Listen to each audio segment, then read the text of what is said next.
everybody, and welcome to another exciting edition of the Inside Perspective. I'm your host, Jerome Taylor, and we've got another great show for you. Today, on this edition of the show, we're going to take a look back at 10 of the greatest games in the KFL, or 10 of the greatest games that we've had an opportunity to be a part of in the KFL through our 3 years in existence. We're going to take a look back at some playoff games, some regular season games, and even some opening season games that may have not meant a lot, but down the stretch, they were huge games as you look at the overall picture of what a team's season was like. As we take a look back at the 1993 and 1994's greatest games. So don't you dare go anywhere as we take a revisionary look back into the KFL's history on this edition of the Inside Perspective.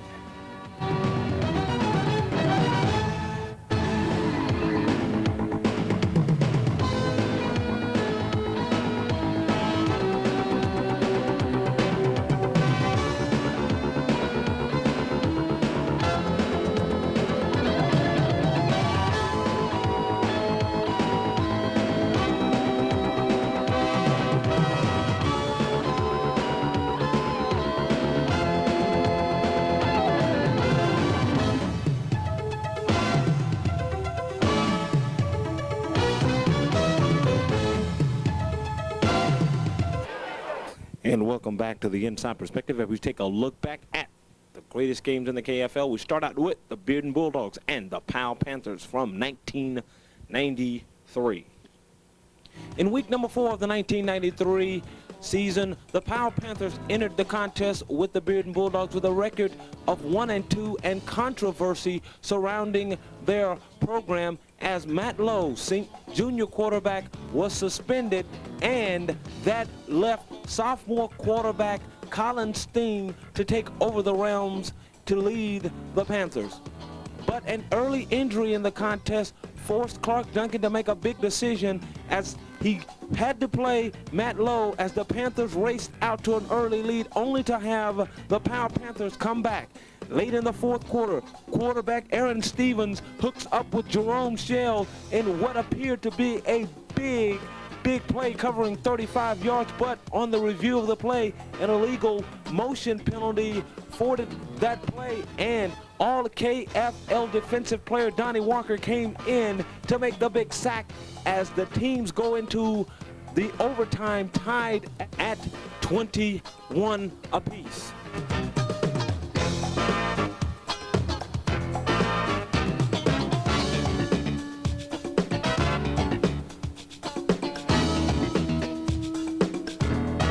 After much debate, the Powell Panthers knew what they needed to do, and they did, as keeping the ball was junior quarterback Matt Lowe, giving the Powell Panthers the score on the first play as the Panthers took a 28-21 overtime lead. Trailing by a touchdown, the Bearden Bulldogs felt the pressure as an illegal procedure penalty and two plays that netted only 1 yard forced a fourth down pass that was incomplete as the Powell Panthers hang on for the 28-21 victory.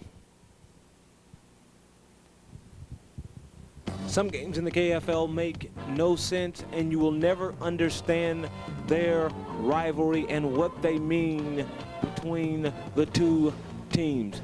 And in week number 7 in the KFL season in 1993, the West High Rebels came into Austin Denny Stadium playing the Austin East Roadrunners, who were ineligible for the 1993 season. But this game meant everything to the Roadrunners, as the Rebels were the only team that possibly could have won that region and taken the pride away from the Roadrunners by upsetting them. This game was filled with turnovers, controversy, and big plays as Courtney Brown dashed for a touchdown, giving the Roadrunners a 6-0 lead, and then the Rebels getting a safety from Austin East made the score 6-2, which was not unusual. Late in the contest, with the Roadrunners unable to move the football, head coach Richard Glasper decides to take a safety, making the score 6-4 with 2 minutes and 39 seconds to play. After a 35-yard kickoff return by Carlos Campbell, Jamal Caldwell fakes the halfback pass, turns it on, and gets down inside the Roadrunner 17-yard line with only a minute to play. With 27 seconds left in the contest, Bill Wilson opts to run a sweep from the Roadrunners 6-yard line as quarterback Wayne Maples tosses to Carlos Campbell, but he is denied as Courtney Brown breaks through for the big sack as the clock expires and the Roadrunners hold on to another wild finish against the West Rebels by winning 6-4.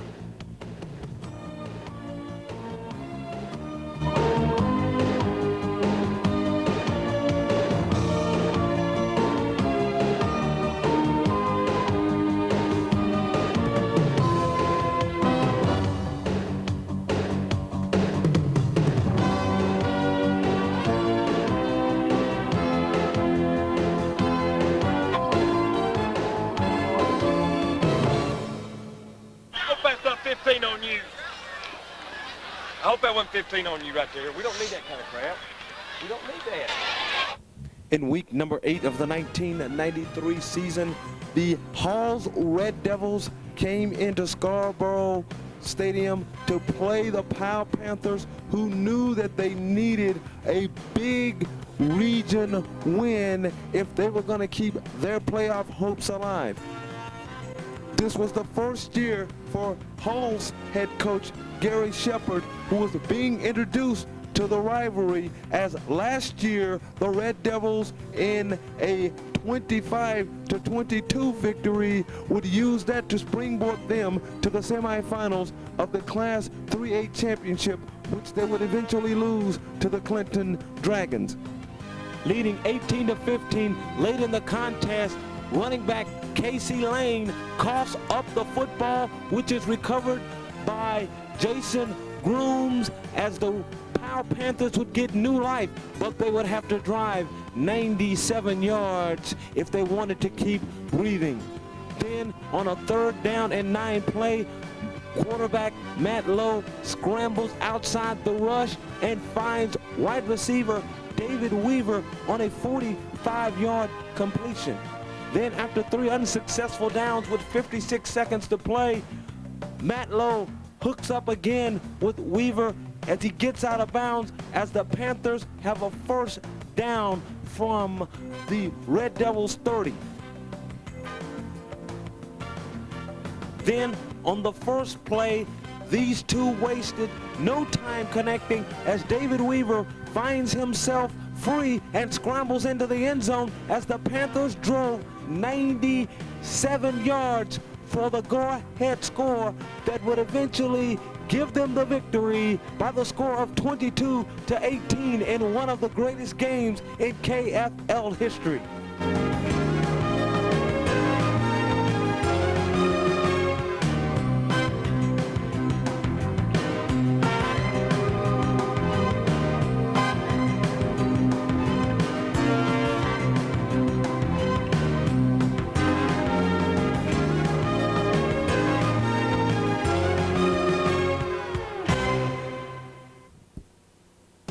In 1993, the West High Rebels have found themselves in position to win their first regional championship, along with going to the playoffs for the first time in the school's history. With just over 3 minutes to play in the football game, the Fulton Falcons could not hold on to the football, and a Utah pass to running back Patrick Allen, after the Falcons had dominated this game, gave the Rebels an opportunity to take the lead, which they did on the kick by the score of 7-6.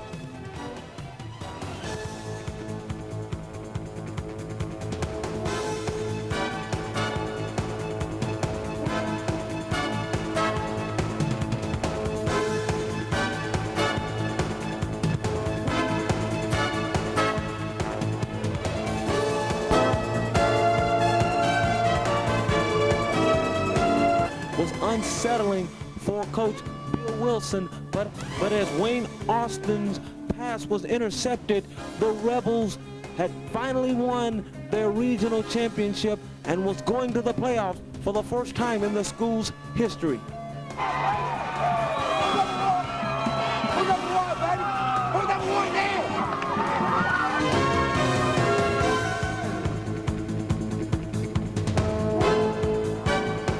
West High School, was it for the first time the West Rebels are going into the playoff? Coach Wilson, about the big win. Well, this team, I mean, they play, we can't move the ball, and then we make a great run like that. They never quit. You know, I'm just proud. I'm proud of them as I can be. I mean, I'm proud of them. You talked earlier in the week about how tough the rivalry is between you guys and Fulton. Was it the same type of game? Did you expect this? Oh, no question. First of all, I think Fulton is a good football team. I think they got some good athletes. There's no question how well coached they are. And it's just something that they want to get after West. I mean, we always have a game every year with Austin East. It's just a war, very close and everything. And the Fulton West is basically the same thing. I mean, those kids, they beat us for 3.5 quarters. I take my hat off to Fulton players and their coaches, but I am just happy that West won. I talk about the big run by Patrick Allen. He seemed like he got outside and broke a couple of tackles. Was that what you had decided to do for? Well, we put the play in this week. It's a Utah pass, and we put him in for Turbo, and it was just a little toss. And then once he got on the corner, Patrick's an outstanding running back. I mean, he just made a great run, and I mean, what a way to end it. What a way to win a regional championship, being down like that and coming back on such a great run and a great execution by our football team. And we'll be back with more on the Inside Perspective.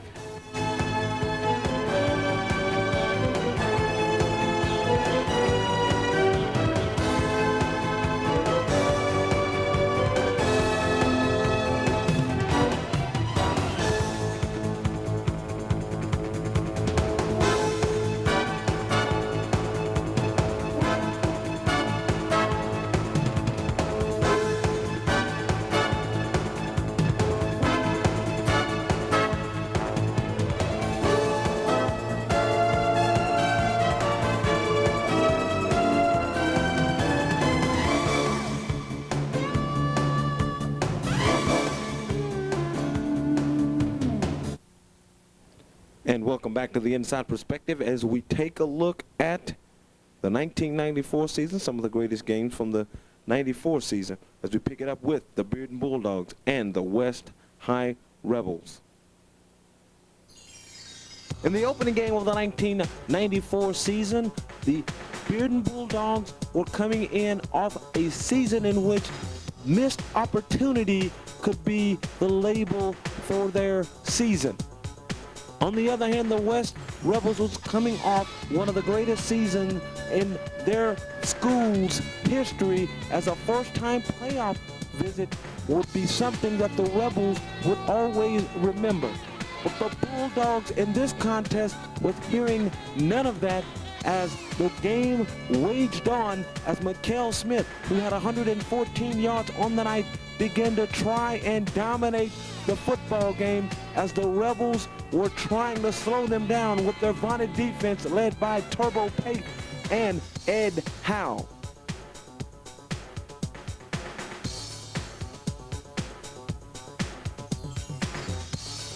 Tied at 7, the Bearden Bulldogs take a 14-7 lead as Vincent Nico sneaks in, as the Bulldogs seem like they would put this one away.